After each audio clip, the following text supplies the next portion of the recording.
Innovate. Enable.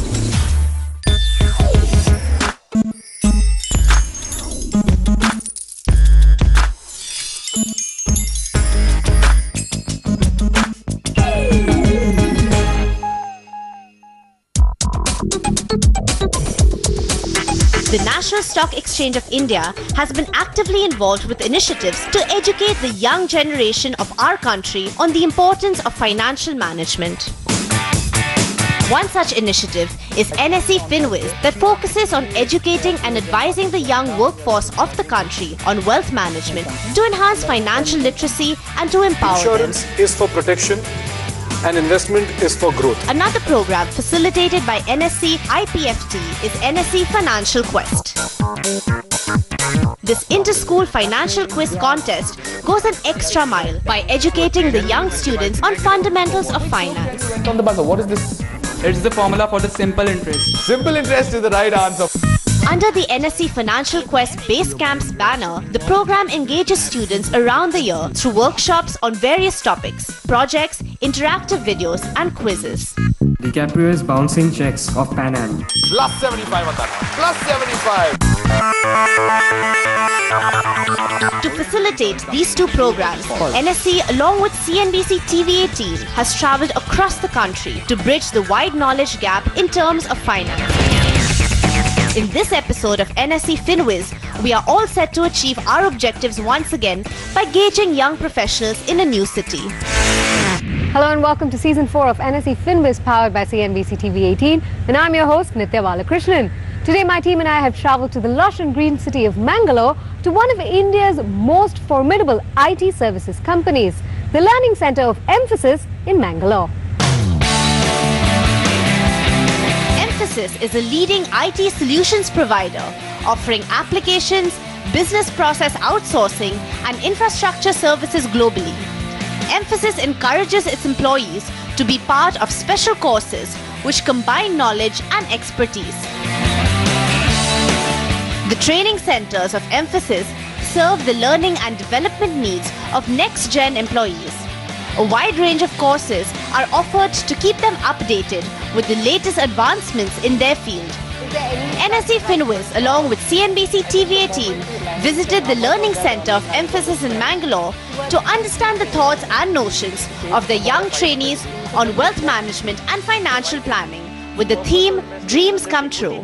My short-term goal would be like to collect as much money as I can so that for my long-term goal, that is I want to start a company eventually so that I can have that much of money to invest and get started.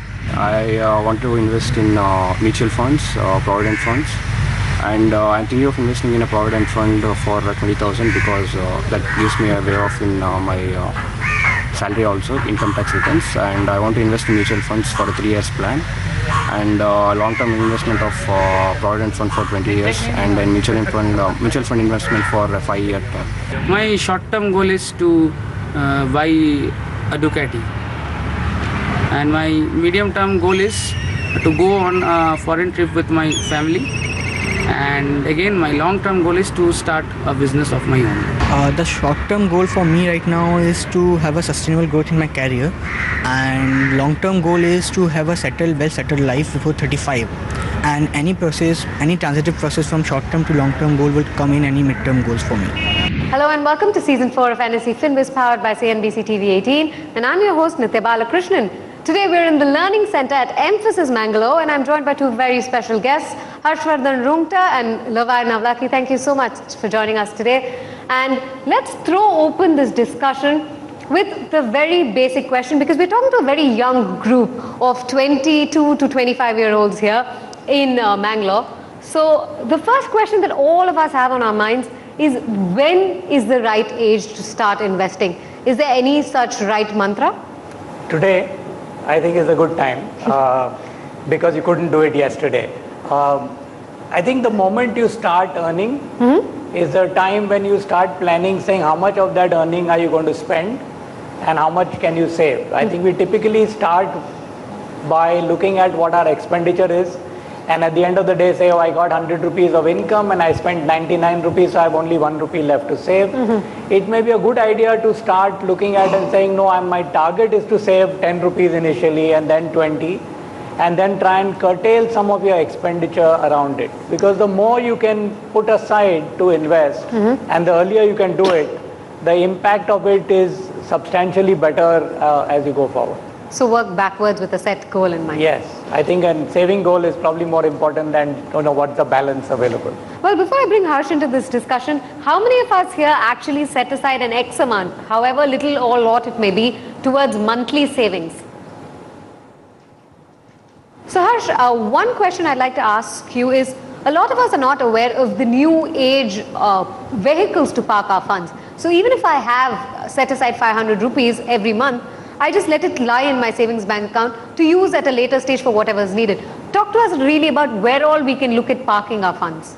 Let's understand a situation that even if in the worst case scenario, you're going to be able to save about 500 rupees a month or 1,000 rupees a month. So let me give you this example. If you were supposed to park this 1,000 rupees a month into an equity mutual fund, okay, you put it in an SIP format in an equity mutual fund, and you set this aside for a period of say 30 years. Okay, if equities give you a return of about 14% compounded annually, what is this 1,000 rupees likely to become after 30 years? So over a period of 30 years, you have invested 3,60,000 rupees. Sure. If it compounds at 14%, the money that you will get at the end of the 30-year period is going to be about 54 lakhs. If you delay this investment for 5 years, so which means now you invested for 25 years instead of 30. Correct. The same corpus would reduce, right?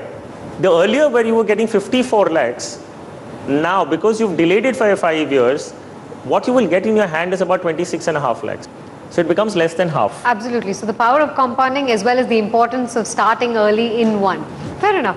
Now, if I can ask Harsh to jump in on one thing that all of us will really be interested in here is when we get that pay slip and at the end of the year, you're talking about that exemption, tax exemption under ETC. And that's when everybody rushes to go ahead and see whether I can pick up insurance or what, ELSS, etc. What should I park my funds in? Because a lot of us are not aware that you are eligible for that kind of exemption. So talk to us really about the exemption under ETC and what are the options that one can look at investing into to avail that exemption. So the idea is within this gamut of ATC, section ATC, there are all kind of products available. So if in case you want to invest in a product which is very safe in nature, you have PPF which is offered. If you want to buy a life insurance policy, even life premiums that you pay for a life insurance policy are eligible for deduction under section ATC. If you want to save for retirement, and we've spoken about investing into equities for long term, you can also choose an ELSS, an equity linked savings schemes. So this offers you the tax benefits and also does what actually the money is supposed to do. So what you need to do is very wisely look into the provisions and the products which are available. If you need money after say possibly 6 or 7 years, there are post office deposits that you can make. There's a bank fixed deposit which you can invest into, which gives you ATC benefits and has a lock-in of 5 years of time. Absolutely. In fact, can I take a quick show of hands? How many of us here are invested into the stock or equity markets? So that's a bare minimum. One of the apprehensions that a lot of people have, Mr. Navlaki, is that with investing into equity markets or the stock markets, there is a lot of volatility involved. And as a result, I'd keep my money where I know it's safe and I don't want to invest it in a tool where, it can tend to fluctuate. Talk to us about the basic premises that we have to keep in mind when we decide to go in and invest in the equity market, and what are the benefits of such an investment? There are 2-3 ways of ensuring that you sort of reduce the risk of these markets. One is that if my goal is 5 years, then I know that my money that I am putting aside is being invested and kept aside there for the entire period of 5 years, and I am not going to keep watching and say, Trump got elected, market's fallen, let me pull out the money, and the next day the market's gone up. So you'll be caught on the wrong side of the fence. The other thing is that equity risk is always that I bought high and I'm selling low. So what do I do to cut that risk is that I say I have 100 rupees to invest. Instead of putting all 100 rupees together on one day in one stock or in one mutual fund, I will spread this money across the next 3 months, next 2 weeks, next 14 months, whatever time period that you have ultimately for your investment, so that you have staggered the entry level.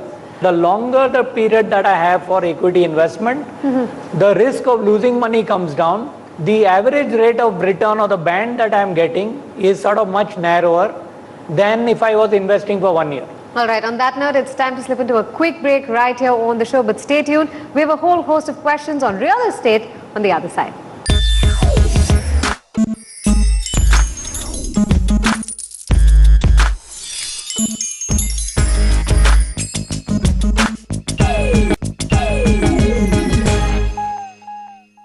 Welcome back in conversation with Harshvardhan Roongta and Lovai Navlaki here in Mphasis Mangalore, and it's time to throw the spotlight onto our core sector.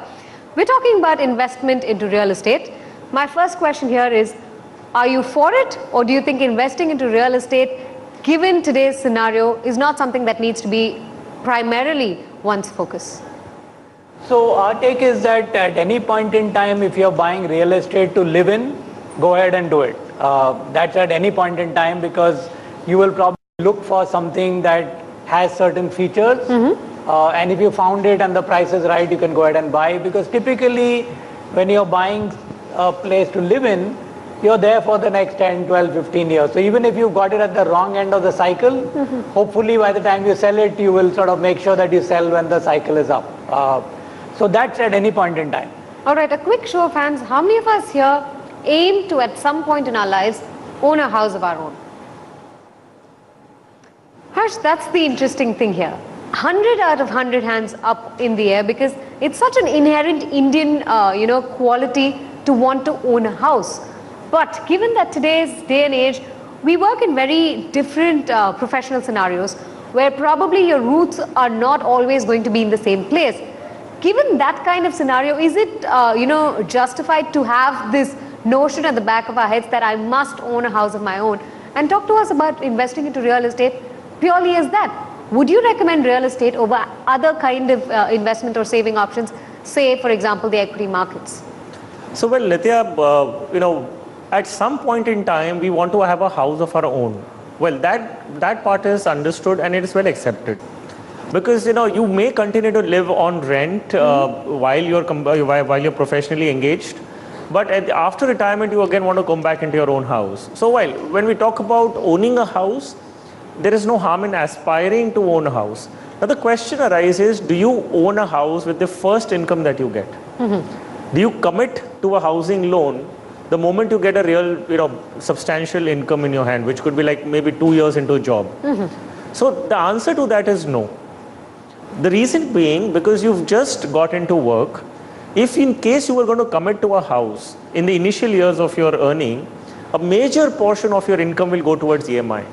The minimum ticket size that of a residential property is reasonably large to suck out almost all the liquidity that you have.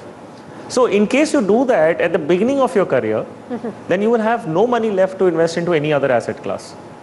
And in case you're investing into a product which you're going to possibly require after retirement, okay, for which you're committing today onwards, and which is leaving you with no liquidity to invest in anything else, then it's not making sense. Besides the fact, you have to understand, real estate, even otherwise, is a cost-consuming asset.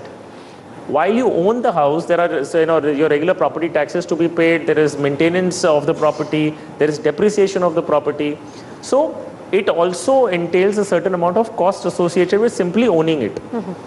So growth is another element that we're talking about. So growth is dependent on market circumstances, and whether given in the current scenario, whether there will be appreciation or no, we're not answering that question right now. We're only trying to see from a personal finance perspective, should I at this stage in my life commit more than 50% of my income towards an EMI? Sure. Most certainly not. You need to have a balance. You need to put into assets which are liquid and growth oriented. And when your income increases substantially over a period of time, when you're mid-career basis, maybe at that time you can think of committing certain portion towards owning a house.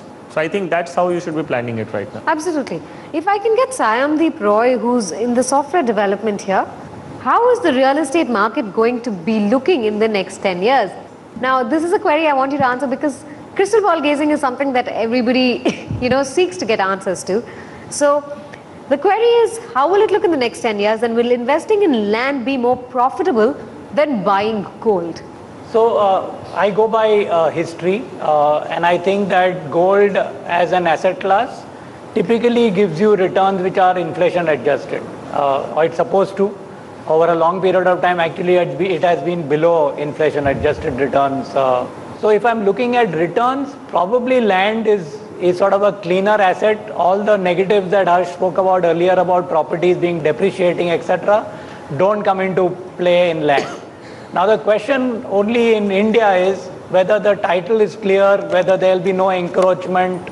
Those are types of things that you have to worry, because you'll invest in it, the price has gone up, but when you go there, you suddenly find that that land is not available for you, somebody else has gone and parked himself there.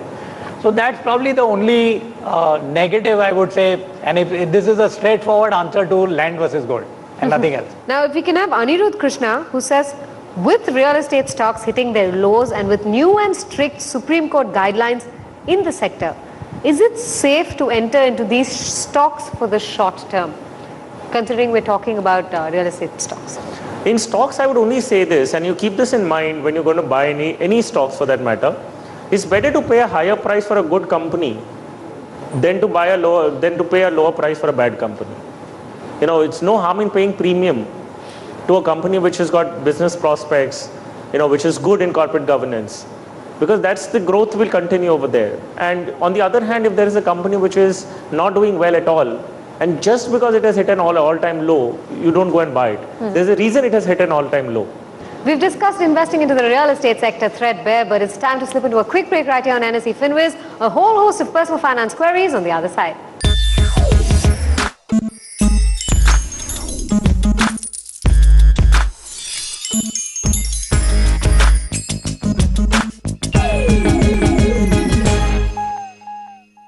You've tuned into NSE FinWiz in Mphasis Mangalore, and it's time for Personal Finance 101. A quick show of hands. Can we have microphones to the people with questions? Yes. Hi, this is Dipanshu Gupta, and I have a question that being a fresher and I haven't invested in anything now. So what are the major basic factors which we have to look upon? Likewise, I have to buy up land or I have to invest in some property. So what are the basic things which we have to look first? So like I said earlier, I think the basic thing that you need to do is to set aside a saving budget. And first put it aside. The first possible thing with the quantum that you might have available would be to invest in mutual funds. The type of mutual funds could vary depending on for how long can you continue making that investment. So if you can continue making that whatever, so say you're able to save 5,000 rupees every month, but you know that 2,000 or 3,000 rupees per month you can keep aside for the next 5 years and not touch it, then that goes into equity fund. Then you say, okay, the remaining I might need the money at any point in time, or in the next 6 months I might need this 1,000 rupees a month. That goes into money market fund. The remaining can go into a debt fund or a balance fund. But the only thing I feel is that in many of these cases, you certainly need to get good advice. So don't just Google or search it online and say, you know, I read about it, so this is the best thing. It may be worthwhile just talking to a few people. You don't have to pick them as the advisor, so you don't need to worry that, oh, it's going to cost me so much to get that advice. But talk to a few, you'll be able to zero in on somebody whose advice you can take and then decide where to invest that money. I wanted to say that I have a recurring deposit with HDFC right now, but I want to switch over to SIPs. So what is the right time to do so? If it is not now, when is it? So, well, the right time to switch into an SIP is today. I mean, there is no reason you need to wait and time the market, especially when you're going to invest into in the form of an SIP. The reason why you're doing an SIP is because you do not know which side the markets will go. Absolutely. Had I known the markets are only going to go up from here, I will not do an SIP. I will invest in lump sum because I'd like my entire money to generate that kind of returns. If you're going to invest in an SIP, the reason you're doing it because the markets will fluctuate and you do not know it could even go down tomorrow. So only a portion of that money you want to commit in current market levels. So the idea is you move to an SIP instantly. I mean, you move immediately. Why would you need to wait and even think about it? Provided the purpose of investing into this equity mutual fund or SIP is going to be long term.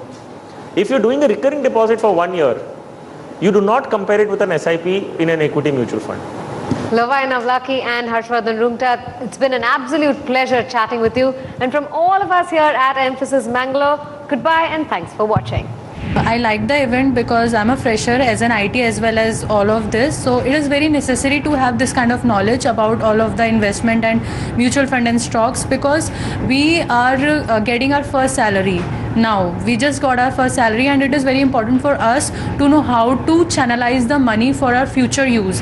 It's very important to know where how can I multiply my money. So that could be the basic knowledge for how can you invest. Event was great. I get to know more about savings, how to save my income and to get most of it, and to know about my medium-term goals, long-term goals and the short-term goals, and how I can save my money and to get the best of it.